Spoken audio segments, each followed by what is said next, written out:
আমার হাতে দেখতে পাচ্ছেন আরএস ট্যাবলেট। আরএস, এটা কোরিয়ান ট্যাবলেট, আরএস ট্যাবলেট। এই ট্যাবলেটটা আপনি গরুকে খাওয়াবেন কোন নিয়মে? 100 কেজি বডি ওয়েট গরুর জন্য আপনি খাওয়াবেন 4 পিস ট্যাবলেট।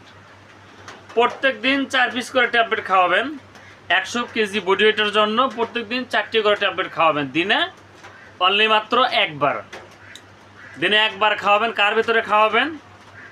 এটা আপনি যে গরুকে পানির ভিতরে সরতা খাওয়ান, লবণ গুঁড়ো দেন, অনেক সময় ভুসি দেন, বিভিন্ন খাবার দেন, মিক্সার, এই দানাদার খাবারের সঙ্গে আপনি এই 4টি করে ট্যাবলেট প্রত্যেক দিন আপনার গরুকে দেবেন। 3 মাসের মধ্যে গরু স্বাস্থ্য হয়ে যাবে। 3 মাসের মধ্যে আপনার গরুকে কিন্তু বাজারে বিক্রি করতে হবে। বাজারে বিক্রি করে দিবেন। এই ট্যাবলেট খাওয়ালে গরুর রুচি ভালো থাকবে, স্বাস্থ্য ভালো থাকবে, এনার্জি ভালো থাকবে, চেহারা ভালো থাকবে, শরীরে